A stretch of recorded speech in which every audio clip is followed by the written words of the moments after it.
Terry A. Wilson, and I'm here with another pop-up interview. If you've seen one of my pop-up interviews before and you are back, thank you.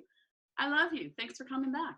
If you haven't ever seen one of my interviews before, thanks for coming and trying me out. I love you. Thanks for trying me out. I basically just love all y'all. So basically what a pop-up interview is it's an interview that happens randomly whenever it's convenient for me and for my guest. And then I post them on YouTube. If you are interested in being a part of a pop-up interview, go to my website, terryawilson.com, and you can hit the link that says pop-up interview. Now, I do need to let you know I will be taking the rest of June and July off. I am taking a bit of a hiatus. I've done 22 episodes this season, and I've got 3 more to upload, and so I'm taking a little break because I've got a couple big conferences coming up, and I've got some big projects that I need to make sure I pay attention to. But I wanted to get tonight's guest in before I went on break because I know you're going to like what she has to say and you're going to like hearing about her books. So let me introduce you to Angel Nix. How are you today, Angel? Hey, Terry. I'm good. Awesome. Well, I'm doing better today than yesterday. Oh, what happened yesterday? I wrote almost 7,000 words. I had a book I had to get finished. And I've been working so much. I'm a caregiver in my day job. And I've been working so much. I've been working 6 days a week. So I was really behind. It was supposed to have been done on the 31st and to my beta readers. So I was like, I'm going to get done by Sunday. I took the weekend off. I wrote 6,500 words on Saturday and just shy of 7,000 words on Sunday. I feel like I'm dead, and now I get to start on proofreads. I have 3 proofreads back to back. Fun. Who's your friend? Huh? Who's your friend that you have with you? Oh, this is Mowgli. Come here, Mowgli. Come in and say hi. This is Mowgli. Oh, and now Anubis has got to get in the camera too. He's the one who usually gets in the camera. They are Chihuahua, Toy Poodle, and Papillon mix, and they are litter mates, but they don't look anything alike. Well, the first one looks like a Karen Terrier. Yeah, I know. He looks more like a terrier, and then Anubis looks like a Chihuahua, but they're from the same litter. Wow. All right. Well, Angel, why don't you tell us a little bit? You've mentioned all this writing that you're doing. What are you writing about? I actually have a book coming out on the 26th. It's called The Devil's Heir. It is a enemies to lovers slow burn. Hey, you two stop. Sorry about that. It is okay. They're being cantankerous. They're fighting over a toy.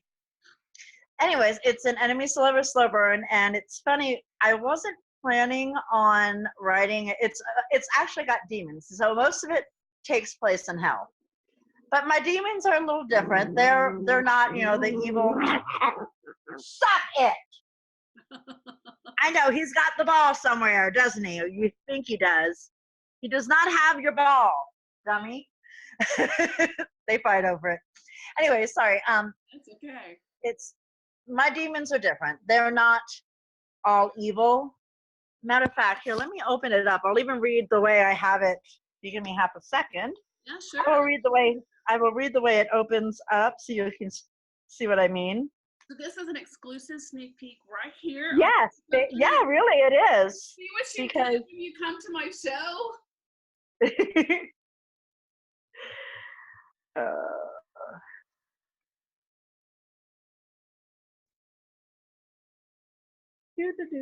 Give my computer half a second.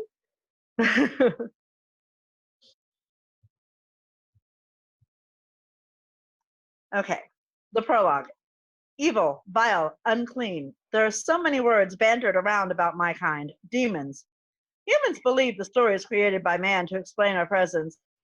Believing those stories allows them to feel better about themselves. Everyone knows the stories that have been told for millennia about Lucifer, the light bringer, the morning star. Everyone knows of his fall from grace. Or rather, they know the stories that were created to vilify him. That's all those are, stories. They're not the truth.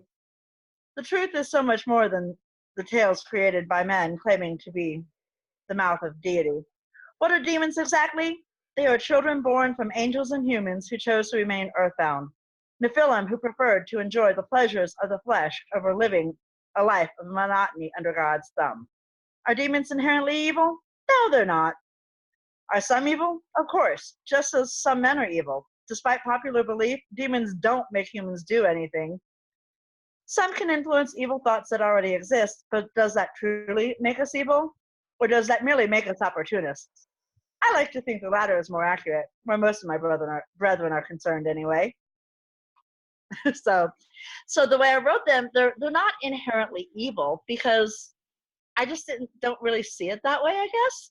Okay. Um, but this book, it wasn't even supposed to be about demons.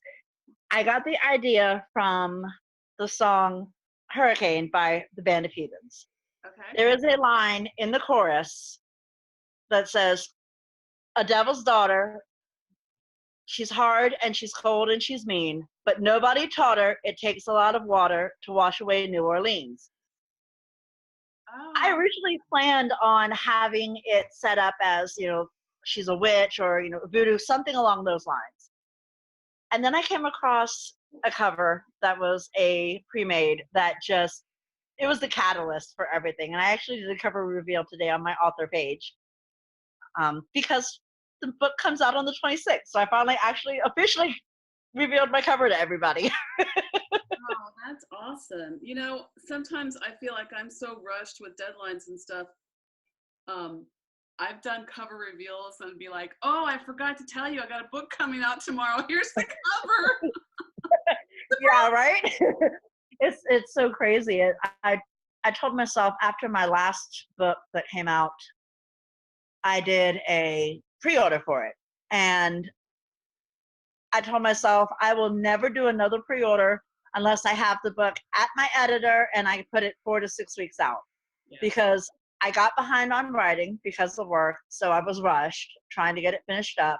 And then I actually ended up having to put it out before it was fully edited. It was still needed a round of editing, so I had to update the file, or still have to update the file, as a matter of fact. I forgot to do that.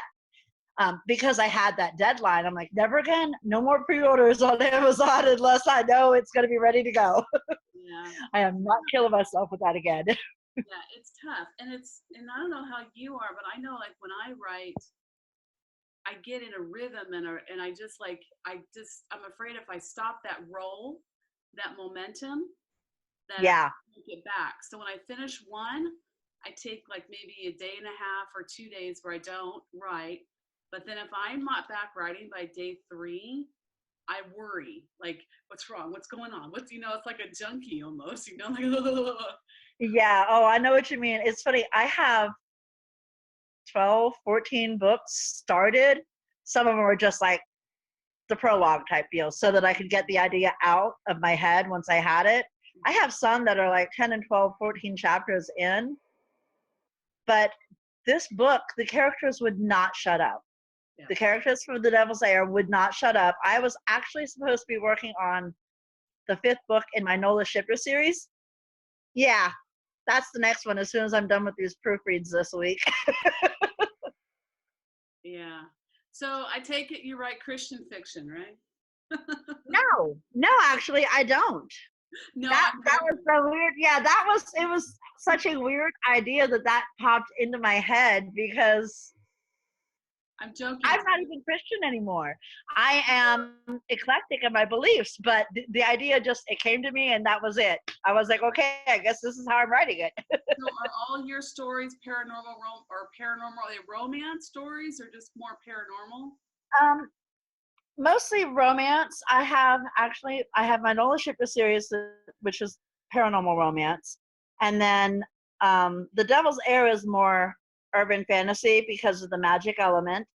I have my Mafia book that came out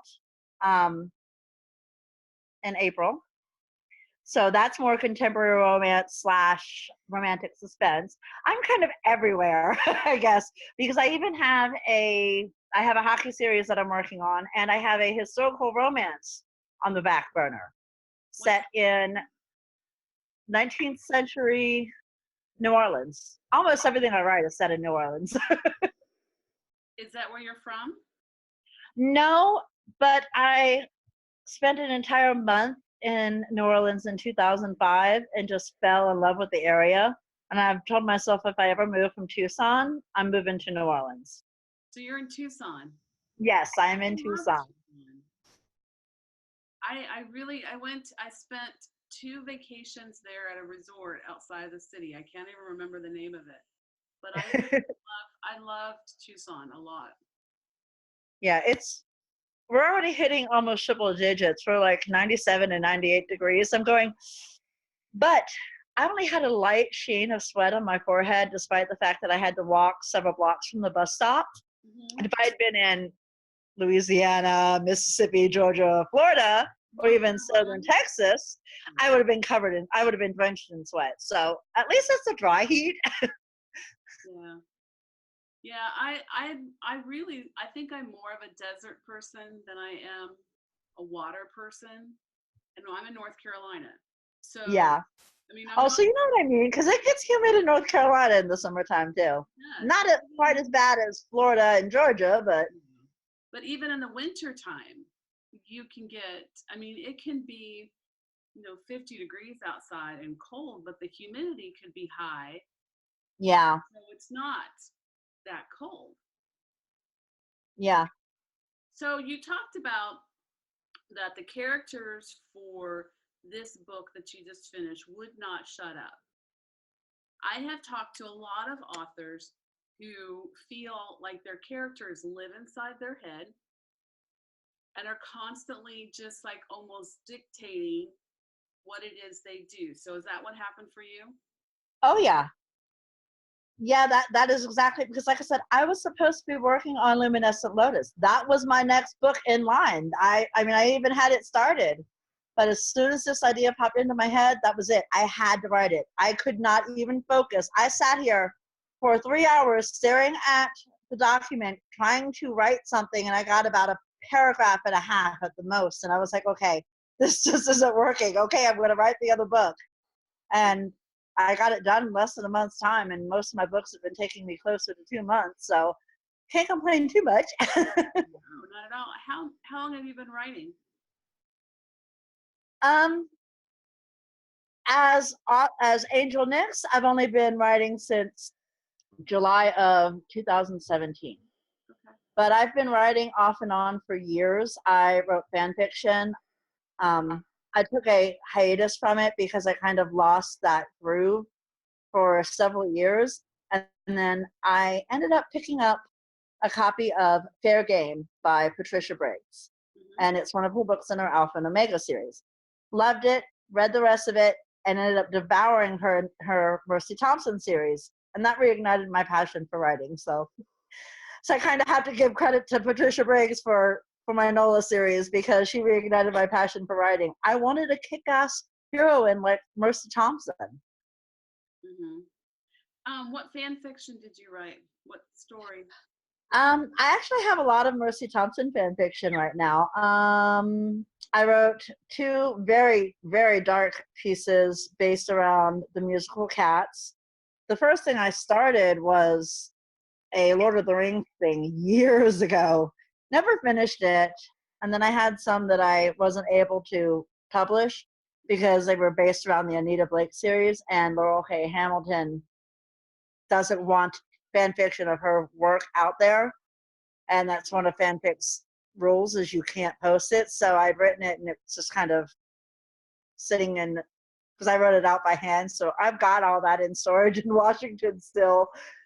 And I think I did a few things from the from Christine Feehan stuff too. So I had never heard anybody do fan fiction though based off of Cats. yeah, I absolutely love the musical, and I created my own character, as and based it around her life. But yeah, it's extremely dark. I considered turning it into books, but if I do that, I'm going to have to do a lot of editing because it would immediately be removed from Amazon. They would not allow it because of the dark content in it. So I'm like, do I just want to leave it alone, or do I want to try to edit some of the darker stuff out? Because I've had quite a few people tell me that I should turn it into my own book, Mhm. my own works, and I'm like, that's a lot of work. I actually just recently saw Cats, not last year, maybe 2017. I just saw it for the first time. I'd never seen it. And I was blown away, first of all, by the stage Yeah, decorations. Sorry, excuse me. And then I was the acting. I mean, like you really just felt like these people were cats. yeah. I actually went and saw it for Mother's Day, the weekend before Mother's Day weekend. That was my Mother's Day treat to myself. It's my favorite musical. It's the only one I ever wanted to see performed on stage by a professional troupe. So when it came to Tucson, I bought tickets. Cool. Um, what other musicals do you like? I love Rent. You name it, I probably like it. Did I've you see the live version of Rent? No, I have not yet. Okay. I really want to see the live version of Rent. I That's the second one on my bucket list that I want to see. Yeah, And I would Wicked. like to see that on stage, but I did see the live version and I saw the movie version, and I was really surprised that my kids, one of them wanted to watch it, and one of them came in at the very beginning and sat down, and like they were just mesmerized Yeah. by the everything about it, and so it was a great catalyst for some good conversations. Oh, I can imagine, especially with the content that it's about, Right. AIDS, because even in this day and age, it's still something we have to talk to our children about. Absolutely. And it's just the whole idea, and I don't know about you, but I think that's when I write paranormal romance as well. And I think the reason part of why I like to do it is because it gives us a chance to address some of these societal issues without like coming out and specifically beating people over the head with it. Yeah. I mean, you're challenging this idea that we think of demons as being all bad, like, they're not. And this idea that, I haven't heard anybody talk about it in that way before. And I think Yeah. it's a one great. of my one of my reviewers said that you never know what to expect from my books because I do that with everything. With my mafia book, most mafia books, they write the hero as this cold and unfeeling monster. Giovanni Marchetti is not cold and unfeeling. He is a very passionate person. He just happens to be a mobster, the son of a don, and he's committed some horrible acts for the family, but he's not cold. He's not unfeeling. Mhm, And I did the same thing with my shifters. A lot of people, when they write shifter stories, they focus more on the animal aspect mhm. of the characters. I focus more on the human aspect. They're people just like you and I. They have lives, they have hopes and dreams and jobs. They just happen to be able to shift into animals at will. Right. So I kind of put my own twist on things, I guess. Well, and I think that's really good. I think, and one of the things, and I talked to several people about this, and we all agree, but like it's the way books are these days. There's something out there for everybody, and Exactly. there are gonna be people who are looking for shifter books who that do have that more of a human quality to them. And so I think it's great. Yeah. I think what you're doing is great. Thumbs up. Thank you. Going back to talking about characters in our heads, there's a character that is introduced in Wild Lilies, which is the first book in my shifter series. He is a singer. He's also a lion shifter, and he's a drag queen. I tried extremely hard to make him straight. I'm like, he's going to be a straight drag queen because they're not very common. But yeah, no, I kept hearing this voice in the back of my head saying, "No, no, honey, I am not straight. I'm as gay as a $3 bill." So it just came to the point where it was like I was mentally fighting this character, trying to write him as straight, and every time I wrote something, it came out so not straight. I'm like, that's not something a straight man would say. That's not something a straight man would do. Okay, I get it. You're not straight. So when you write, are you methodical and organized? Do you have an outline, or do you more do like a Oh no. thing? No, I am a total pantser. I will have an idea of what I want the story to do, where I want it to go, and it doesn't always go where I want it to go. Hmm. So yeah, I've tried plotting things out, and when I try to plot it out, it doesn't flow as well for me. Yeah. I don't know why. I can't do it. I can't. I've tried. Yeah, I've done both. And what I have come to now is more of a combination of the two.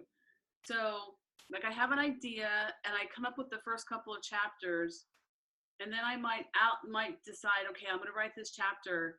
Let me make a note of what I want to happen next, but I don't know what's going to happen beyond the next chapter until I get to Oh, that. that's cool.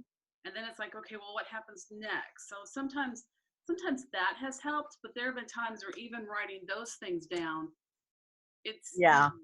my Italian nuns end up being in a biker gang abducted by aliens. You know. So, Yeah, it sounds about like what would happen with me. It's like, yeah, I gave up trying to plot things out. I've come up with a basic idea of what I want, and I just let the words flow. I let the muse dictate where it goes. and I think like with writing I have a contemporary romance. I got the first book done, and it just wasn't as much fun to do because like I couldn't create a spell. I couldn't create a magical creature. I couldn't create a curse. And Yeah. just somehow come and just see it. Yeah, I had that problem writing my mafia book. I'm like, and I have 4 more books planned in it, and I'm doing the same thing with the hockey series. That's why I was like, okay, I'm going back to this. I'm going back to my urban fantasy and paranormal. That will always be my first love. So that's where most of my books are going to be.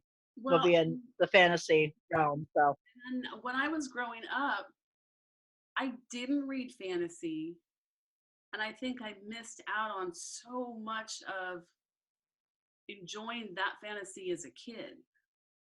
And it wasn't honestly as I'm the same way. I didn't come to it till high school. I think So I totally get what you mean. I think for me it was actually, well, when Harry Potter came out, I was a librarian at a high school. And I had this thing about where if a book was so popular that everybody was talking about it, I didn't want to read it because it was just like, if everybody's talking about it, I hear about it all the time. I was already tired of it and I hadn't even started Yeah. reading. And then you Yeah. mentioned Okay Hamilton. I came across her books and I started reading her books, but probably not until um, maybe 12 years ago. And then Wow. this whole world opened up that I didn't even know existed. And it really turned me on to where and then of course I got a Kindle, and then the whole world just changed because you mean I can go and in 30 seconds Oh yeah. the book. I mean, that was wonderful. Yeah. I always told myself I wasn't going to read ebooks, and then I got a couple of ebooks for free, and yeah, I've got about 3,000 ebooks on my Kindle app. But I haven't read all of them, but I mean, and I was a book person before. I mean, hell, I worked in the library. And so, yeah. but then as my kids I had kids later in life. And so when we moved from California to here, I had 25 boxes of books that we paid to ship here. But as Holy smokes, that's a lot of boxes. my kids grew up, they needed more room for Barbies and dolls and this and that. My book collection had to shrink. But with the Kindle, Yeah. I can have, just like you said, 3,000. I could have an entire library of books on my Kindle that I can take Yeah. with me all. Yeah. Uh-huh. And now with the app, I get it on my phone, so I could carry an entire library in this. Yep. It doesn't get any. Exactly. I mean, it's wonderful. So I know I have this argument with people though, because there are, and I understand the whole idea of holding the book. And I do have copies of books. I will buy copies of books, but it's just, I really like my ebooks a lot too. So Yeah, I'm the same way. I'll probably always want paper, have the paperback in my hand at some point too. But yeah, I like the ease of having the ebook, and it takes up so much less space it with does. it being on a phone. It does. And I don't have to get out of the house well, we used to have a Borders back when it was open. That was like a mile away. But now the Yeah. bookstore is not convenient to get to. So I could order it on Yeah. Amazon, and obviously I could get it, in 24 hours, whatever, 48 hours. But I could also get it in 30 seconds on my ebook. Exactly. That makes a big difference. Yeah. So what are you working on next? And a lot of times it's cheaper. Oh, well, yeah, that's too.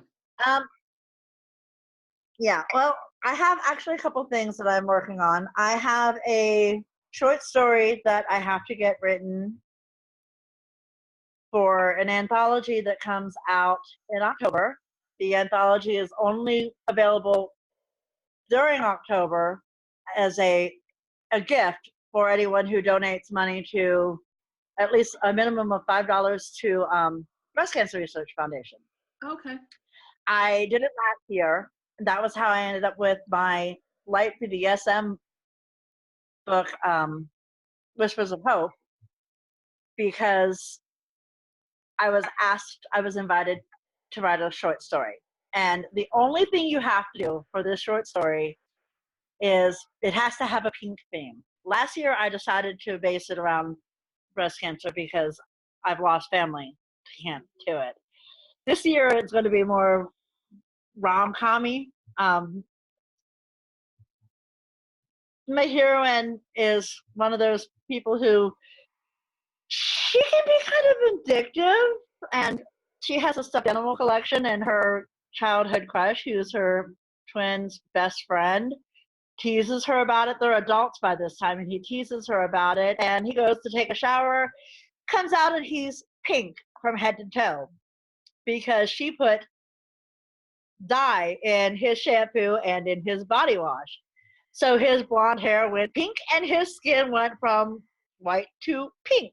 Oh my goodness.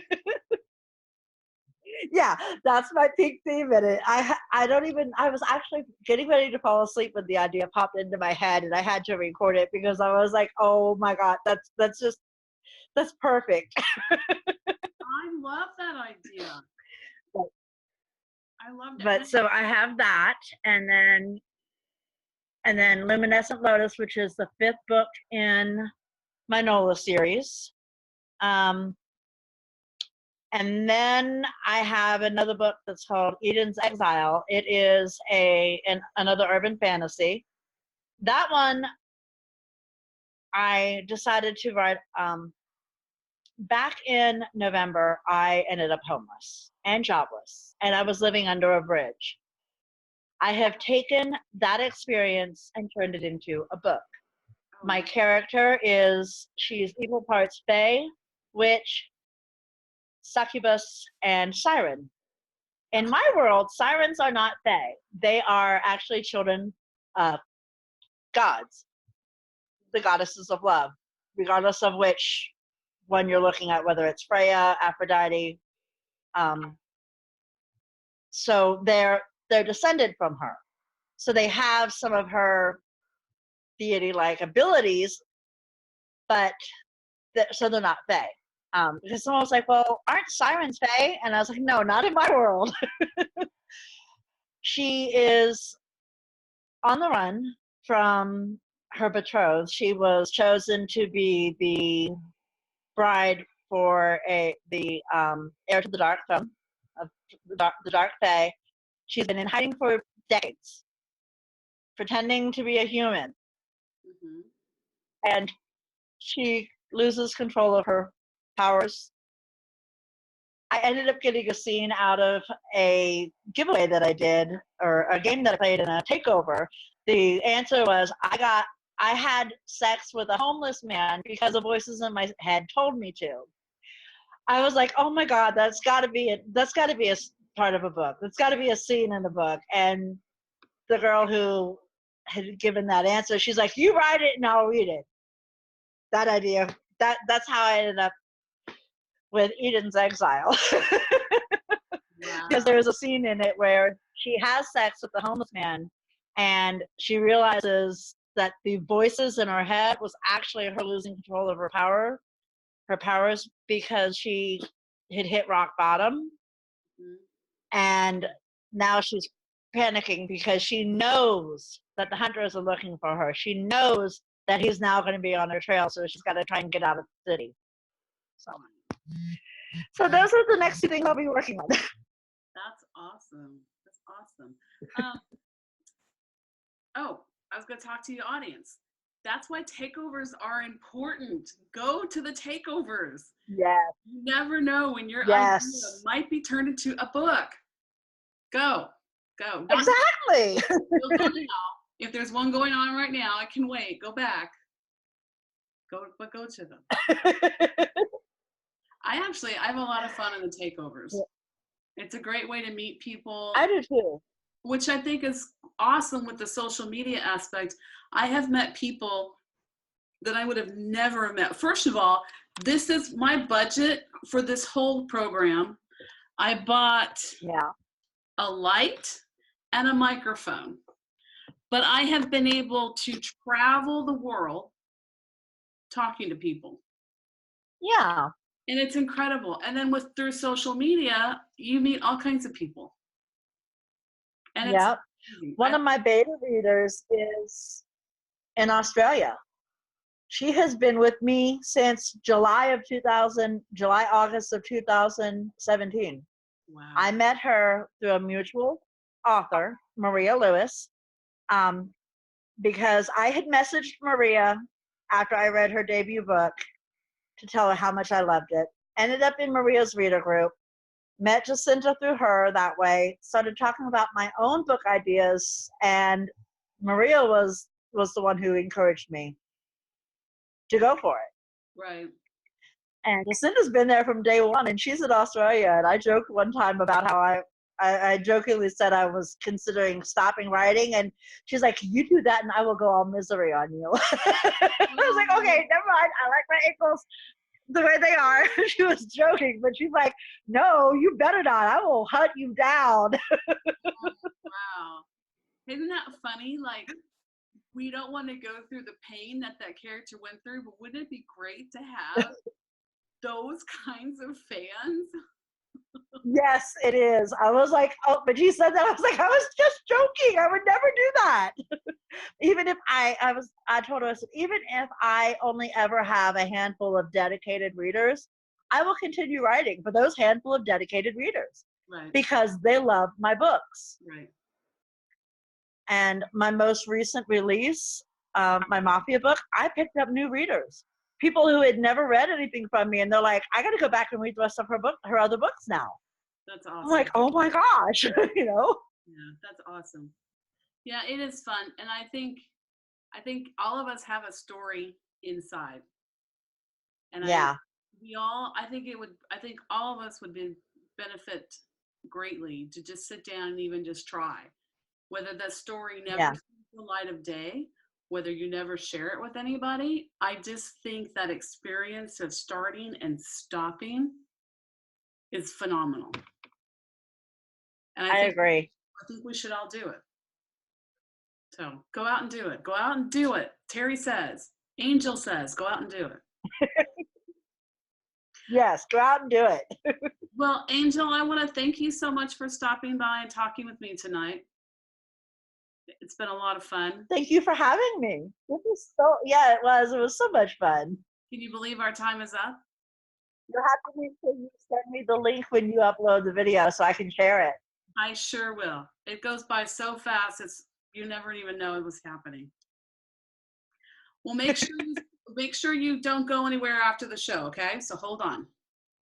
I want to Okay. thank All right. everybody for tuning in to the pop-up interview. Like I said, the next couple of months I'm going to be taking off, but I'm already filling up for August. If you are a book blogger, a service provider, if you are sponsoring a convention, if you're just a reader who wants to come on and talk about books, let me know. I want to talk to you. It does not just have to be an author. The best way to find out, like I said, go to my website, terryawilson.com, but also hit the bell down below, subscribe to my channel, and get notifications. That way, every time I upload a video, you will get an email that says, hey, Terry's got a video, go watch it. And that way you can always keep track. Again, thank you very much for stopping in. I know there's a lot of things that you have that are pressing on your time, and I appreciate you spending some time with us. So good night, everybody.